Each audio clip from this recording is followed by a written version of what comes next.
Welcome to the channel. I thought we'd do a quick video about cleaning firearms, or not cleaning firearms in my case. I know people that religiously clean their firearms after they went to the range, and they go home and they get all their stuff out. It's almost part of their routine, and my routine is slightly different. See this AR? This started off as a V22, the upper as a Bradley Arms. I got this from Mark Bradley. I asked him to dig through his spare parts box and give me all the crap and screw it together. I wanted just a cheap upper to go with the lower receiver that I had. This is a straight pull, so you have to pull and let go and pull the trigger. We're not allowed gas return tubes and stuff like that. I have never cleaned this gun. The only thing I've done to this thing is that on a wet day, when it got rained on, I'll do my best to dry it off, maybe a bit of oil and a rag over it and stuff like that, and then I put it away. It works great, it groups great, I've never cleaned it. Why bother? My Benelli M2? I've never cleaned this thing either. I've had this for, must be over 10 years now. I've never cleaned this thing. It works great. It works every time. I shoot with a shooting buddy of mine. He's worn one of these things out. That's how much shooting he has. He's never cleaned his. We joke about it every once in a while. No need to clean this. I used to have a Benelli Nova, and before a competition, I took the whole thing apart and I lubed everything. I thought, well, I must be fully prepared.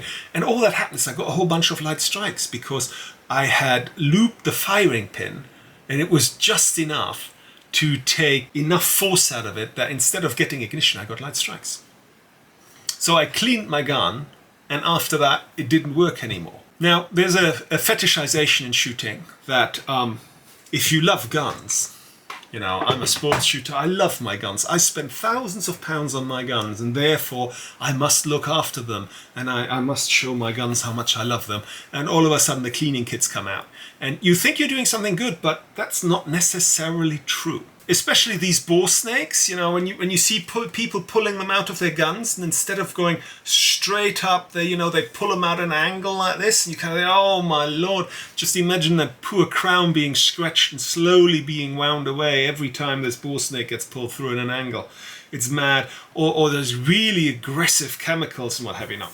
Now, I do clean some guns when I have no choice. This is my Carcano. I have some World War II ammunition for this, which is corrosive. Corrosive ammo forms salt crystals when fires, and that then attracts water droplet, and you basically start rusting in your barrel. When I shoot corrosive ammo out of this thing, I will clean it immediately and religiously.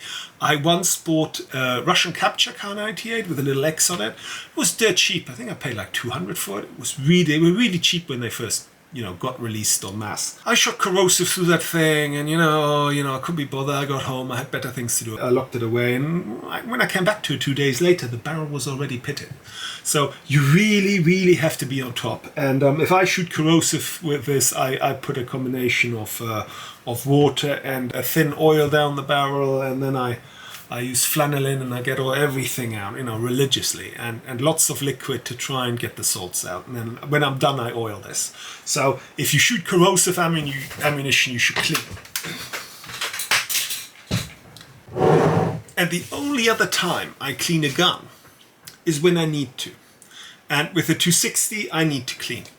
When I shoot more than 30 rounds or so, this barrel is a bit of a fouler. It'll leave copper in the barrel, and I have to get the phosphorus brush out, get down there. And I use a number of chemicals. I start with a KG1 carbon remover, not a sponsor obviously, and then the KG12 to get the copper out. And between those two and a rod guide that I obviously insert into the action before I start cleaning, I can isolate all these chemicals to the barrel. And then I finish that off with a bit of bore conditioner from Montana Extreme. This doesn't do much. I thought it'd do more, but it really doesn't. I bought this bottle, 5-10 years ago, and I still have it, so I might as well use it. The hope, I thought, that if you put that in, then maybe you don't get as much copper deposits, but you do anyway. So that's my cleaning routine, but that is only when I notice a deterioration in the functionality or the accuracy of the gun. Unless that happens, you won't see me cleaning my gun. Anyway, that's all I have for you today. I hope this was interesting, and I will see you next time. Bye bye.